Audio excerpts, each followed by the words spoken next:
በስመ አብ ወወልድ ወመንፈስ ቅዱስ አሐዱ አምላክ አሜን። ከእግዚአብሔር አባታችን ጸጋና ሰላም ለእናንተ ይሁን። የቤተ ክርስቲያናችን በዓላትና አጽዋማትን በምንዘክርበት መርሃ ግብር እስካሁን ድረስ በነቢያት ጾም ውስጥ የተለያዩ ሳምንታትን ስናይ ቆይተናል። ዛሬ አምስተኛ ሳምንትን ብርሃንን እንመለከታለን።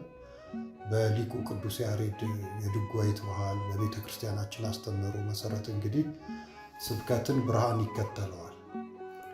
ለቤተ ክርስቲያናችን አምድና ጌጥ የሆነው ሁለመኗ የሆነው ልክ እንደ ንብ ከተለያዩ አበባዎች እንድትቀስም ቅዱስ ያሬድም ከኦሪት ከሐዲስ ከሊቃውንተ መጻሕፍት የቀሰማቸውን እውቀቶች በዜማ በነገረ መለኮት በተለያዩ ዘርፎች ለቤተ ክርስቲያናችን ያበረከተው የቤተ ክርስቲያናችን አምድና ጌጥ ቅዱስ ያሬድ በዚህ ወቅት ለዝማሬ ይሆን ዘንድ በሰራው ሥርዓተ ሊቃውንቱ በብርሃን አቅዲሙ ነገረ በኦሪት ከመ ይመጽእ ወልድ በስብሐት ዘይዜነዋ ለጽዮን ቃለ ትፍሥሕት ወካዕበ ይቤ በአፈ ዳዊት ቡሩክ ዘይመጽእ በስመ እግዚአብሔር ብርሃን ዘመጽአ ውስተ ዓለም ዘያበርህ ላለ ጻድቃን መርአዊ ለቤተ ክርስቲያን ይርዳ ዘተሃጉለ ዘያስተጋብ ብዝሮአን መጽሐቤነ በማለት ሌሊት በዝማሬ ያቀርባሉ። ይህም እንግዲህ ቅዱስ ያሬድ ኦሪትን ከሐዲስ አገናኝቶ በደረሰው ድርሰት በኦሪት የነበረውን ትንቢት በሐዲስ ኪዳን መገለጡን ማለት ነው። እንግዲህ ሕገ ልቡና በሕገ ኦሪት እንደተገለጠ ሁሉ በጽሑፍ እንዲሁም ሕገ ኦሪት በሕገ ወንጌል ተገልጣለችና ይህንን ለማሳየት ቅዱስ ያሬድ አቅዲሙ ነገረ በኦሪት ከመ ይመጽእ ወልድ በስብሐት ወልድ እንደሚመጣ እንደሚወርድ እንደሚወለድ ዘመኑ በደረሰ ጊዜ የሚለውን ነገር በደንብ አስፍቶ አምልቶ አሳይቶታል። እንግዲህ በዚህ በብርሃን ዝማሬው አቅዲሙ ነገረ በኦሪት ከመ ይመጽእ ወልድ በስብሐት አለ። በኦሪት ለጽዮን የደስታ ቃልን የሚነግራት በቅዱስ ዳዊት አንደበት በእግዚአብሔር ስም የሚመጣ ቡሩክ ነው። ብርሃን ጌታችን መድኃኒታችን ኢየሱስ ክርስቶስ ከጽድቃቸው የተነሳ ለጻድቃን የሚያበራላቸው የቤተ ክርስቲያን ሙሽራ የጠፋውን ይረዳ ዘንድ የተበተነውን ይሰበስብ ዘንድ። ምክንያቱም 5500 ዘመን በሙሉ የነበሩ ነፍሳት ወደ ሲኦል ተግዘው ነበረ ከቅዱሳኑ በስተቀር እግዚአብሔር በረድኤት ከሚጠብቃቸው በስተቀር ሁሉም በሲኦል ነበሩና ያንን መሰረት በማድረግ የተበተነውን ሕዝብ ይሰበስብ ዘንድ የጠፋውን በኃጢአት የወደቀውን ይሰበስብ ዘንድ ወደ ዓለም እንደሚመጣ በኦሪት ቀድሞ መነገሩን በዝማሬው በዛሬ ዝማሬው ይነግረናል ቅዱስ ያሬድ። በኦሪት ስለ ጌታችን መድኃኒታችን ኢየሱስ ክርስቶስ መውረድ መወለድ ከዘፍጥረት እስከ ትንቢተ ሚልክያስ በሰፊው እናገኛለን። እንዲሁም በዘመነ ኦሪት ለጊዜውና ለፍጻሜው ተብለው ከተነገሩ መጽሐፍ ቅዱሳዊ ኃይለ ቃላት መካከል እግዚአብሔር አምላክም አለ እነሆ አዳም መልካምና ክፉን ለማወቅ ከእኛ እንዳንዱ ሆነ። ዘፍጥረት 3:22 ላይ አዳም እንግዲህ ሔዋን በሰይጣን አዳም በሔዋን በማመካኘታቸው ኃጢአት በደልን በሰሩ ጊዜ አትብሉ የተባሉትን በበሉ ጊዜ ያችን ዕፀ በለስ በቀጠፉ ጊዜ እግዚአብሔር አምላክ አዳም ከኛ እንደ አንዱ ሆነ። መልካምና ክፉን ለማወቅ እንዴት ቢሉ እስከዛ ድረስ በጸጋ ይኖር ጸጋ እግዚአብሔርን ለብሶ ይኖር የነበረ አዳም ልክ ዕፀ በለስን ከበላ በኋላ እርቃኑን መሆኑን ተመልክቷልና፣ ስለዚህ በስጋዊ ባህሪ እውቀትን ያውቅ ዘንድ በድሏል። በዚህ በበደሉ ጊዜ እርቃኑ መሆኑን እንዳወቀ ለጊዜው ቢናገርም ፍጻሜው ግን ዘመኑ ሲደርስ ከልጅ ልጁ ከእመቤታችን ቅድስተ ቅዱሳን ድንግል ማርያም ተወልዶ በመስቀል ተሰቅሎ በሞቱ ሕይወት እንደሚሰጠው የተነገረ ኃይለ ቃል ነው። ቅዱስ ያሬድም ይህንን መሰረት ነው በማድረግ ነው አቅዲሙ በኦሪት ያለው። ሌላው በዘፍጥረት 9:27 ላይም እንደዚሁ እግዚአብሔር ያፌትን ያስፋ በሴምም ድንኳን ይደር ከነዓንም ለእርሱ ባሪያ ይሁን በማለት አባታችን ኖህ ልጆቹን የመረቀበትን እርቃኑን በነበረ ጊዜ እንግዲህ ከነዓን እርቃንነቱን አይቶ ለካም ሄዶ ነገረው። ካምም እሱ የአባቱን እርቃን ከመሸፈን ይልቅ ሄዶ ለወንድሞቹ ነገራቸው። ስለዚህ ያፌትና ሴም ወደ ፊታቸውን አዙረው ኩታ ይዘው የአባታቸውን እርቃን ስለሸፈኑ ምርቃትን መርቆላቸዋል፣ ምርቃትን ሰጥቷቸዋል። በዚህም እንግዲህ እግዚአብሔር በሴም ድንኳን ይደር ብሎ ከፍ ከፍ አድርጎታል፣ ሴምን ማለት ነው። ለጊዜው እንግዲህ እግዚአብሔር ይባርክህ፣ እግዚአብሔር ይቀድስ፣ በቤትህ ይግባ፣ ቤተሰብህ የተባረከ ይሁን የሚለውን ይይዝና ፍጻሜው እርቃኔን በሸማ እንደሸፈንክ የዓለምን በደል በብርሃኑ የሚሸፍነው እግዚአብሔር ከአንተ ወገን ከሆነች ከእመቤታችን ቅድስት ድንግል ማርያም ይወለዳል የሚል ትንቢት መናገሩን ሊቃውንተ ቤተ ክርስቲያን በትርጓሜ መጻሕፍታቸው አስፍተው አምልተውና አመስጥረው ያሳያሉ። ቅዱስ ያሬድም አቅድሙ በኦሪት አለ እነዚህን አይነት ትንቢታትን ለማሳየት ነው። ይህ የዝማሬው ክፍለ ጊዜ ካለቀ በኋላ ስርዓተ ቅዳሴ ይጀመራል። ከስርዓተ ቅዳሴው መካከል ላይ እንግዲህ የምስባክ ክፍለ ጊዜ ከመዝሙረ ዳዊት ከሚሰበክበት ክፍለ ጊዜ ላይ ሰራዩ ዲያቆን ፈኑ ብርሃነከ ወጽድቀከ እማንቱ ይምርሃኒ ወይሰዳኒ ደብረ መቅደስከ ወውስተ አብያቲከ እግዚኦ ብሎ በመዝሙር 42:3 ላይ ያለውን ብርሃንና ጽድቅህን ላክልን እነሱ ይምሩኝ አቤቱ ወደ መቅደስ ተራራና ወደ ማደሪያህ ይውሰዱኝ እያለ ቅዱስ ዳዊት ያመሰገነውን ምስጋና በጣዕመ ዜማ ዲያቆኑ ያሰማናል። ይህም ቅዱስ ዳዊት እንግዲህ የእግዚአብሔርን ቤተ መቅደስ ለመስራት እጅግ ጓጉቶ ነበረ።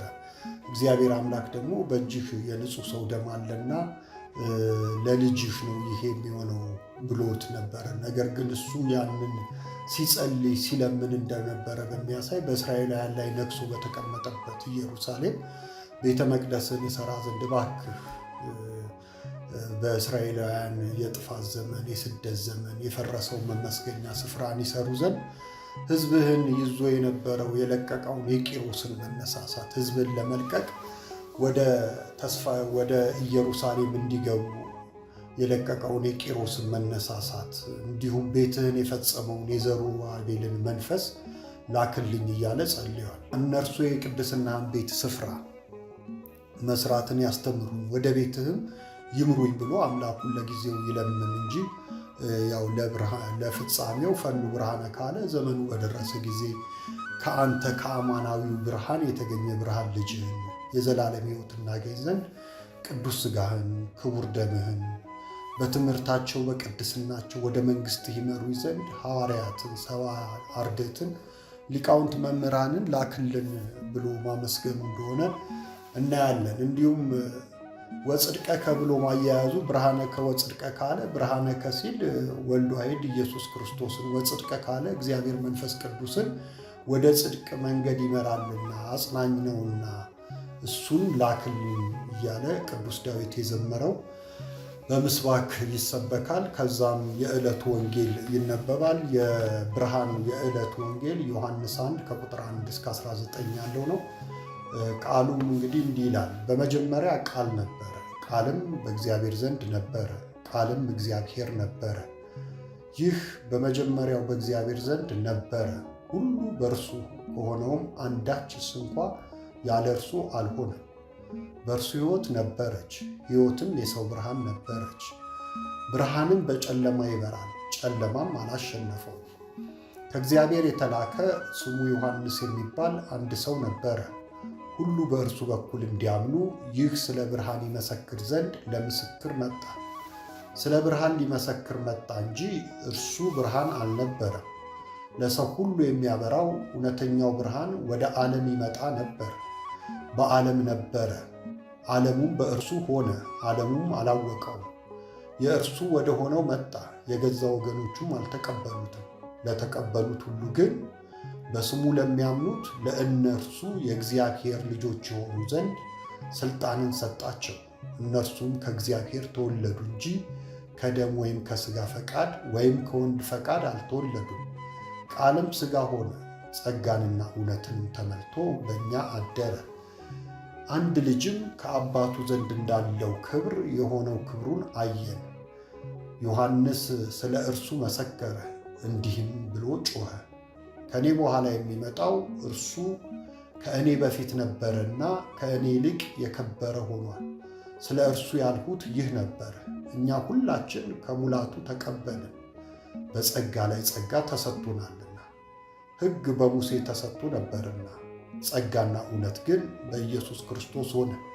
መቼም ቢሆን እግዚአብሔርን ያየው አንድስ እንኳ የለም፣ በአባቱ እቅፍ ያለ አንድ ልጁ እርሱ ተረከው ይላል የዕለቱ ወንጌል። እንግዲህ በዚህ ገጸ ንባብ ቅዱስ ዮሐንስ ወንጌላዊ ከቀደምት ሦስቱ ወንጌላውያን ከቅዱስ ማቴዎስ፣ ቅዱስ ማርቆስ፣ ቅዱስ ሉቃስ በተለየ መልኩ እነሱ ጌታችን መድኃኒታችን ኢየሱስ ክርስቶስን ሕይወቱን፣ አስተምህሮቱን፣ ማንነቱን ሲገልጹ ከውቅር ነው የጀመሩት። ከመሰረት ሳይሆን ከውቅር ነው። የሰው ልጅ፣ የአብርሃም ልጅ፣ የዳዊት ልጅ እያሉ ይጠሩ ነበረ።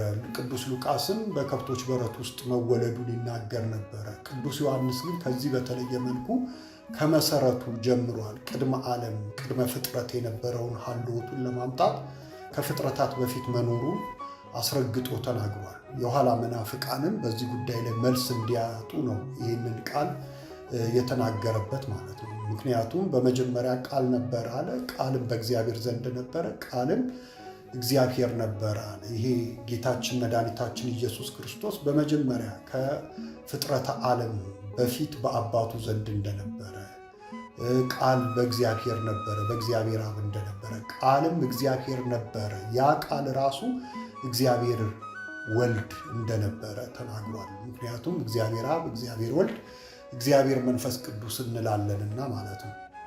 ይህንም በጥልቀትና በስፋት አርቆና አመስጥሮ ነው ቅዱስ ዮሐንስ ወንጌላዊ የነገረን። ቅዱስ ያሬድም እንግዲህ ከላይ ይጀምርና ዝማሬውን መዝሙሩን ከወንጌሉ ለሰው ሁሉ የሚያበራ እውነተኛ ብርሃን ወደ ዓለም ይመጣ ነበር ከሚለው ጋር አናቦ ዕለቱን ብርሃን ብሎታል። ወንጌላዊው እንግዲህ እውነተኛ ሲል በዚህ እውነተኛ ብርሃን ያለው ለሰው ሁሉ የሚያበራ እውነተኛ ብርሃን ወደ ዓለም ይመጣ ነበር ያለው እውነተኛ ማለት ምን ማለት ነው የሚለውን ማየት የተወሰነ ተገቢ ነው። ወንጌላዊ እውነተኛ ሲል በዳግም 32:4 እንደተገለጸው እንግዲህ ክፋት፣ ነውር የሌለበት ቅን ፈራጅ፣ ዘመን የማይቆጠርለት ጊዜ የማይሰፈርለት አምላክን ተናግሯል። ምክንያቱም እስራኤላውያን ያለ እውነተኛ አምላክ እና አስተማሪ ይኖሩ ስለነበረ እውነተኛ መምህር መሆኑን ለማስረገጥ እውነተኛ ብርሃን ብሎ ቅዱስ ዮሐንስ ወንጌላዊ አምጥቶታል። ነቢየ እግዚአብሔር ኤርምያስም በትንቢቱ እግዚአብሔር ግን እውነተኛ አምላክ ነው ይለዋል። ትንቢተ ኤርምያስ 10:10 ላይ ብንመለከት እናገኛለን። ጌታችን መድኃኒታችን ኢየሱስ ክርስቶስ ስለ ራሱ ሲናገር እውነት እውነት እላችኋለሁ እውነተኛ እንጀራ ከሰማይ የሚሰጣችሁ አባቴ ነው እንጂ ከሰማይ እንጀራ የሰጣችሁ ሙሴ አይደለም። እስራኤላውያን እንግዲህ በራባቸው ጊዜ በቃዴስ በረሃ ከግብፅ ምድር ወደ ተስፋይቱ ምድር ሲሄዱ ራበን አብላን፣ ጠማን አጠጣን እያሉ ሙሴን ይዘበዝቡ ነበረ። ስለዚህ ያንን መና ከደመና ከሰማይ ያወረደላችሁ፣ በደመና የመራችሁ፣ ውሃ ከዓለት ያፈለቀላችሁ ሙሴ ሳይሆን የሰማይ አባቴ ነው እያለ ይናገራል በዮሐንስ 6:32 ላይ ማለት ነው። እንዲሁም እውነተኛ እንጀራ ቅድመ ፍጥረት ከአባቱ ያለ እንዲሁም ዘመኑ በደረሰ ጊዜ አንቀጸ ብርሃን ከሆነች እመቤታችን የተወለደው ሥጋውን ቆርሶ ደሙን አፍስሶ የሚሰጠው እርሱ እውነተኛ መሆኑን ይነግረናል። ይህንንም ሲያጸና ጌታችን መድኃኒታችን ኢየሱስ ክርስቶስ በዮሐንስ ወንጌል ምዕራፍ 6:55 ላይ ሥጋዬ እውነተኛ መብል ደሜም እውነተኛ መጠጥ ነው በማለት ስለ አማናዊ ሥጋና ደም እውነተኝነት መስክሯል። ሥጋና ደግሞ እሱን የሚገልጡ ናቸው፣ እሱን እውነተኛ መሆኑን የሚያሳዩ ስለሆኑ። ከዛም ይቀጥልና እውነተኛ ብርሃን ይለዋል። እንግዲህ አያይዞ ደግሞ እውነተኛ የሚለውን ይዞ እውነተኛ ብርሃን ደግሞ ብሎ ይጨምራል። ያም ቅዱሳን አበው ሐዋርያትን ከእርሱ በተገኘ የብርሃን ወንጌል ቃል የመረረውን ዓለም እንደሚያጣፍጡ ጨለማውን ዓለም በቅዱስ ቃሉ ብርሃን እንደሚሰጡት ለማጠየቅ በማቴዎስ 5:14 ላይ እናንተ የዓለም ብርሃን ናችሁ ይላቸዋል። ነገር ግን የእነሱ ብርሃንነት ከሱ ብርሃንነት የሚመነጭ ነው። ከሱ የፈነጠቀው ብርሃን ነው ወደ እነሱ የሚሄደው። ቅዱስ ቃሉን ለዓለም ሁሉ አዳርሰዋልና ከእርሱ በተገኘ ብርሃንነት እናንተ የዓለም ብርሃን ናችሁ ብሏቸዋል እንጂ እውነተኛ ብርሃን አላለም። እውነተኛ ብርሃን ጌታችን መድኃኒታችን ኢየሱስ ክርስቶስ ከብርሃን የተገኘ ብርሃን፣ ከእግዚአብሔር አብ ብርሃን ከሆነው ከእግዚአብሔር አብ የተገኘ እግዚአብሔር ወልድ ብርሃንና እውነተኛ መሆኑን እንዲሁ ያመሰጥራል። ቅዱስ ዮሐንስ ወንጌላዊ በመጀመሪያ መልእክቱ ላይ አማናዊ አምላክ ኢየሱስ ክርስቶስን መገለጡን እውነተኛ ብርሃን አሁን ይበራል ይላል። እውነተኛ ብርሃን አሁን ይበራል። እንግዲህ ጊዜ የማያጠፋው ጊዜ የማይሽረው እውነተኛ ብርሃን ቅድመ ዓለም የነበረ ዓለምን አሳልፎ የሚኖር አሁንም ያለ እውነተኛ ብርሃን ይበራል እያለ ቅዱስ ዮሐንስ በመልእክቱ አንደኛ ዮሐንስ 2:8 ላይ ያሳያል። የሰው ሕይወትን የገለጠ ጨለማን ያሸነፈው ለቅዱሳን ብርሃነ ጽድቃቸው ከብርሃን ደጅ ንጽሕተ ንጹሐን ድንግል ማርያም የተገኘ የሕሊናችንን ጽልመት ያበራ አይነ ልቦናችንን የገለጠ ብርሃን ያልሆነው መጥምቀ መለኮት ቅዱስ ዮሐንስ ስለ ብርሃንነቱ የመሰከረለት። እንግዲህ መጥምቀ መለኮት ቅዱስ ዮሐንስም ከጌታችን መድኃኒታችን ኢየሱስ ክርስቶስ በፈነጠቀ ብርሃን ነው። ነገር ግን አማናዊው ብርሃን ማን ነው? ጌታችን መድኃኒታችን ኢየሱስ ክርስቶስ ስለሆነ እርሱ ብርሃን አይደለም ይላል ወንጌላዊ። ስለ ብርሃን ሊመሰክር መጣ እንጂ ይላል። የእሱ ብርሃንነት የጸጋ የጌታችን መድኃኒታችን ኢየሱስ ክርስቶስ ብርሃንነት የአምላክነቱ የባህሪው መሆኑን ያሳያል ማለት ነው። ስለዚህ እርሱ ብርሃንነቱን የመሰከረለት ጌታችን መድኃኒታችን ኢየሱስ ክርስቶስን ሐዋርያው ቅዱስ ጴጥሮስ በልባችን ውስጥ ቀናችንን የሚያበራ የአጥቢያ ኮከብ ይለዋል። በልባችን ውስጥ ቀናችንን የሚያበራ የአጥቢያ ኮከብ ወልድ ዋሕድ መሆኑን መስክሮ በተስፋ ሲጠባበቁ ለነበሩት እርሱ እስኪገለጽ የነቢያቱ ቃል በጨለማ ውስጥ እንደሚያበራ መብራት እንደሆነላቸው ይናገራል። የጌታችን እንግዲህ አሁን ቀደም ብለን ባየናቸው ሳምንታት ውረድ ተወለድ ሲሉ የነበረ በዛ በ5500 የጨለማ ዘመን ውስጥ የነቢያቱ ቃል በጨለማ ውስጥ የሚያበራ መብራት እንደሆናቸው ውረድ ተወለድ ለማለታቸው ምክንያት መሆኑ ለነ ቅዱስ ዳዊት ዝማሬ ምክንያት መሆኑ ይናገራል። ሁለተኛ ጴጥሮስ ምዕራፍ 1 ቁጥር 19 ላይ ቅዱስ ዳዊትም የሕይወት ምንጭ ከአንተ ነውና በብርሃንህ ብርሃንን እናያለን ይላል። የሕይወት ምንጭ ከአንተ ነውና በብርሃንህ ብርሃን እናያለን፣ በብርሃንህ ብርሃንን እናያለን አለ። እንግዲህ እግዚአብሔር አብን ይላል። እግዚአብሔር አብን ያየው አንድስ እንኳ የለም፣ በአባቱ እቅፍ ያለ አንድ ልጁ እርሱ ክርስቶስ ተረከው እንጂ ይላል። ስለዚህ ይሄንን ማለት ምንድነው? የቅዱስ ዳዊትን ስንመለከት ብርሃን በሆነው በልጅህ ያንተን ብርሃን ምን እናደርጋለን? እንመለከታለን። ያንተን ብርሃን እናያለን፣ ተርኮልናል። በእግዚአብሔር ወልድ እግዚአብሔር አብን እናያለን እንደሚል ነው ማለት ነው።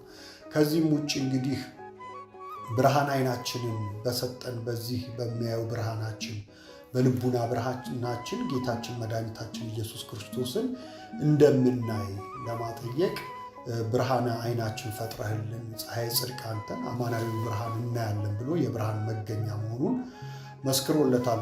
መዝሙረኛው እርሱን ወደን እንደ ቃሉ ተጉዘን ትእዛዛቱን ጠብቀን ያለመሰናክል እንጓዝ ዘንድ ሕግ ኢየሱስ ክርስቶስ ከመውደቅ የምንነሳበት ብርሃን መሆኑንም ለማመልከት ሕግህ ለእግሬ መብራት ለመንገዴም ብርሃን ነው ይላል መዝሙር 118 105 ላይ ማለት ነው። የእግዚአብሔር ሕገ ወንጌል ለእግሬ መብራት ለመንገዴም ብርሃን ነው ሕግህ ይላል። የእግዚአብሔር ሕግ ትእዛዛቱ ሁሉ በሕይወት እንድንኖር እንድንጸና፣ እንዳንሰነካከል፣ በኃጢአት በበደል እንዳንወድቅ ብርሃን ሆነው ይጠብቁናልና ቅዱስ ዳዊት ይህንን ብሏል። ለመንገዴም ብርሃን ነው ሕግህ በማለት አመስግኖታል። ይህንንም ሊቃውንተ ቤተ ክርስቲያን በፈጠርክልን ብርሃን ልቡናችን ብርሃን ሕግህን እናስተውል ዘንድ ብለውታል።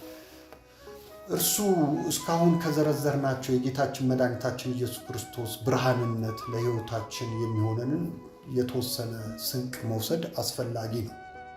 በመጀመሪያ እንግዲህ ብርሃን የሚለው ብርሃን በሆነችው ወንጌል መመላለስ እንደሚያስፈልግ ለማጠየቅ ማለት ነው።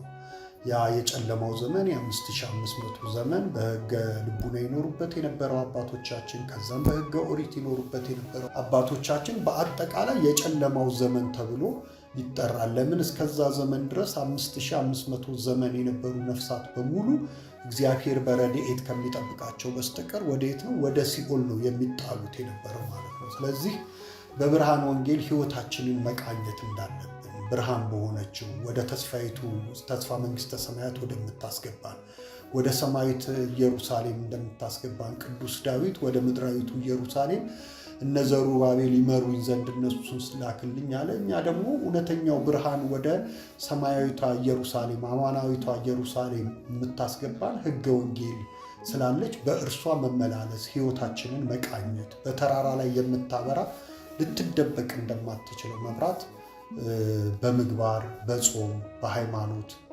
በማመን በመታመን እግዚአብሔርን በማመንና ለእግዚአብሔር በመታመን በፍቅር በቅዱስ ሥጋውና በክቡር ደሙ ሕይወትነት ከጨለማ ሥራ ራሳችንን አርቀን እንደ ቅዱስ ፈቃዱ መኖር ያስፈልጋል። የጌታችን መድኃኒታችን ኢየሱስ ክርስቶስን ብርሃንነት ስናከብር ከብርሃን የተገኘ ብርሃን ስንለው በዚህ ብርሃን ውስጥ እኛ ብርሃን በሆነችው ሕገ ወንጌል መመላለስ ያስፈልጋል። ቅዱስ ሥጋውን ክቡር ደሙን በልተን የዘላለም ሕይወት መቀበል ያስፈልጋል። ከክርስቶስ ጋር ዕለት ዕለት መኖር ያስፈልጋል።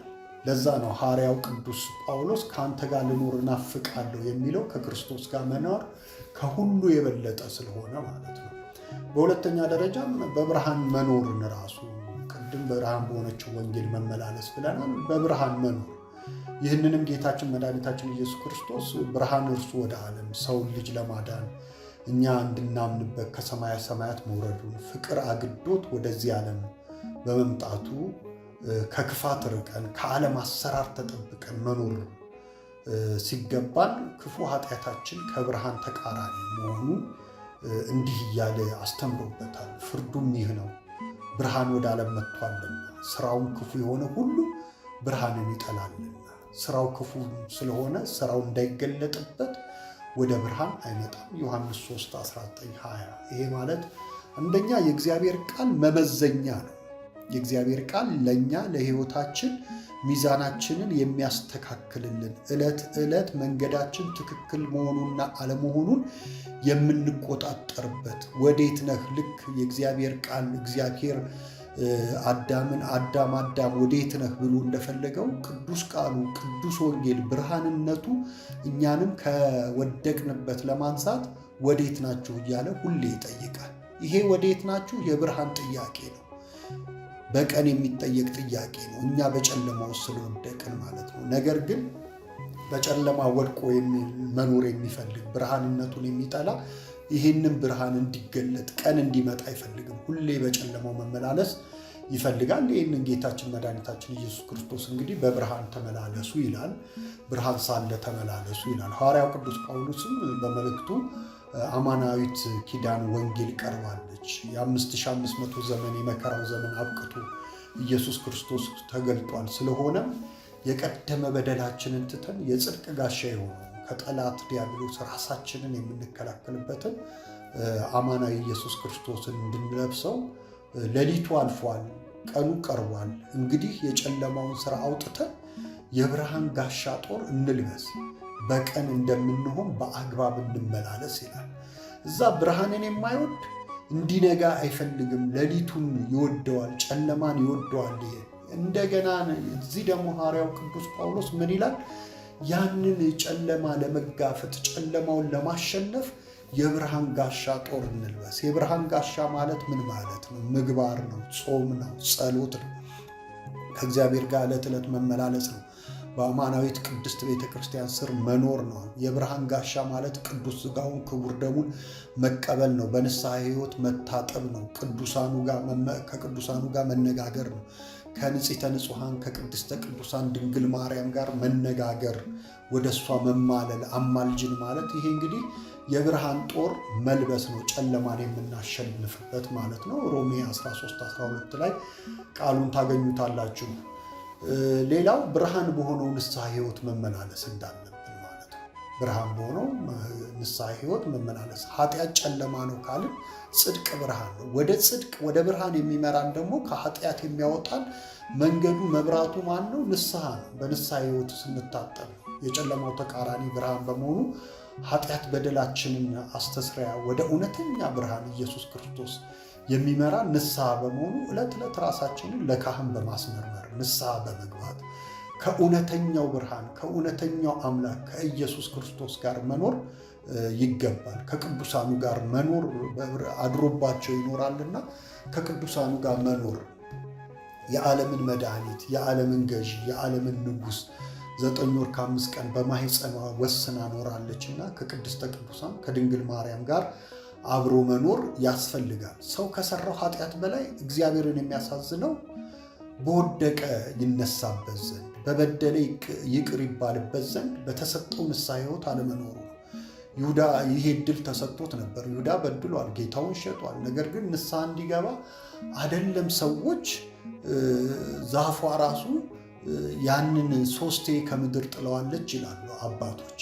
ስለዚህ ዛፏ ራሱ ነግረዋለች ንስሐ እንዲገባ። ቅዱስ ጴጥሮስ በደለ፣ አምላኩን ካደ፣ ንስሐ ገባ። ከዛ በኋላ አንተ አለት ነህ፣ በአንተ አለትነት ላይ ቤተ ክርስቲያኔን እሰራታለሁ እስከመባል ድረስ ደረሰ ማለት ነው። ይሁዳ ግን ያንን ዕድል አላገኘም። ከኃጢአት ከበደሉ በላይ ንስሐ ግባ እያለች ያቺ በተፈጥሮ የጸደቀች አንድ ዛፍ ስትነግረው ያንን መቀበል እንኳን አልቻለም። ለዚህ ነው እግዚአብሔርን የሚያሳዝነው በወደቀ ይነሳበት ዘንድ በበደለ ይቅር ይባልበት ዘንድ በተሰጠው ንስሐ ሕይወት የሰው ልጅ አለመኖሩ እጅግ እግዚአብሔርን ያሳዝናል። እና ብርሃን በሆነችው የንስሐ ሕይወት መመላለስ የእያንዳንዱ ክርስቲያን መንፈሳዊ ግዴታ ነው። ይህንንም ወንጌላዊው በራእዩ እኔ የምወዳቸውን እገሥጻቸዋለሁ እንዲሁም ቅና ይላል። ለመንፈሳዊት በረከት ለመንፈሳዊት ጸጋ ለኢየሩሳሌም ሰማያዊት ለጽድቅ ቅና ማለት ነው። ንስሐም ግባ ይላል ራእይ 3:19 ላይ በማለት እንግዲህ ለበለጠችው ጸጋ እግዚአብሔር ለብርሃናዊ መንግስቱ ቀንተን ንስሐ እንድንገባ ወንጌላዊው ያሳስባል። ብርሃን የሆነውን ጌታችን መድኃኒታችን ኢየሱስ ክርስቶስን ለብሰን ሥጋውን በልተን ደሙን ጠጥተን የመንግስቱ ወራሽ ለመሆን ያብቃን። ሰላም እግዚአብሔር ከሁላችን ጋር ይሁን። ይቆየን።